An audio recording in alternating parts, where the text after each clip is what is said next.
रामकृष्ण हरी. स्वागत आहे प्रतीक्षाच रेसिपीमध्ये.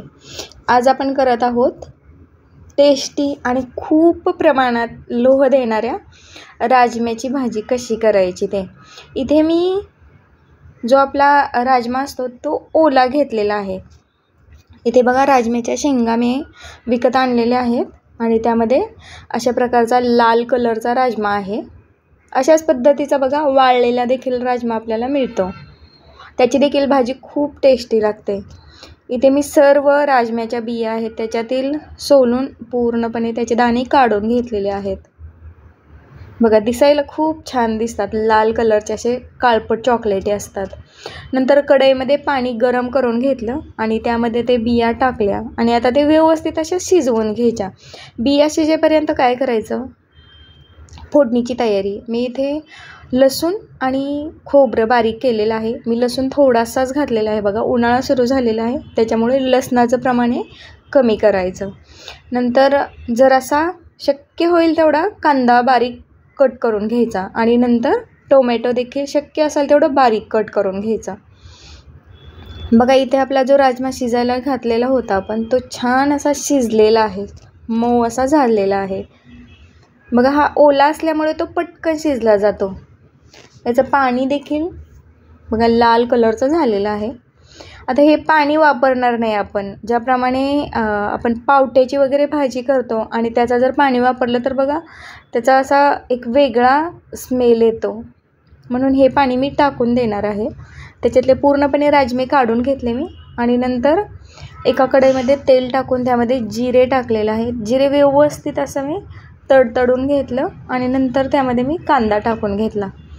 कांदा देखील बघा बऱ्यापैकी भाजून घ्यायचा आणि नंतर त्यामध्ये टोमॅटो टाकायचं. आता ते व्यवस्थित असं आपण भाजून घ्यायचं आहे जेणेकरून बघा त्यामध्ये जे कांदा टोमॅटो आहे ते मऊ पडेल.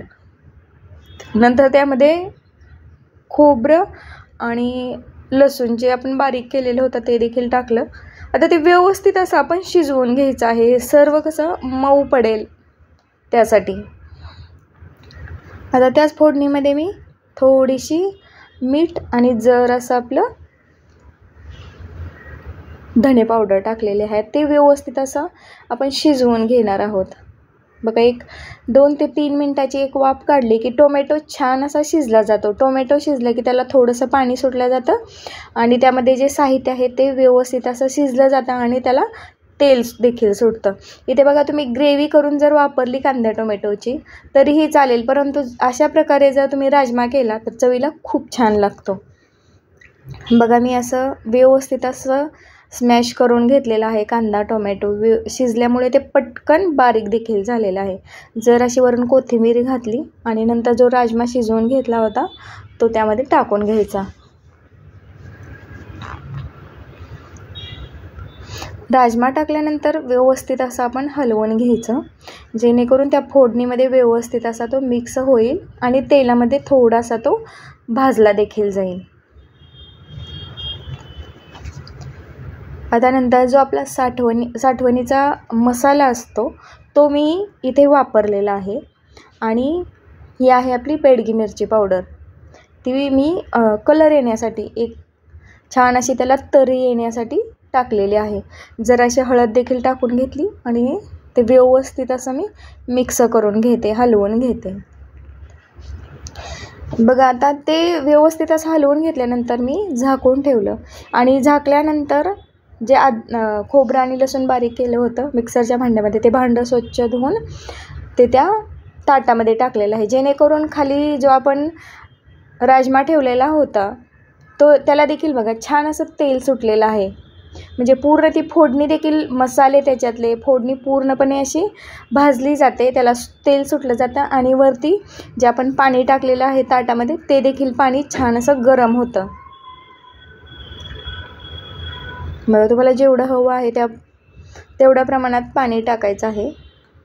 शक्यतो राजमा करताना थोडासा सरसरीत असा करायचा, जास्त पातळ देखील त्याची चव लागत नाही. 3 ते 4 मिनटाची मी इथे वाफ काढून घेतलेली आहे. बघा तो जसजसा थंड होत जाईल त्याला तसा जास्त दाटसरपणा येतो.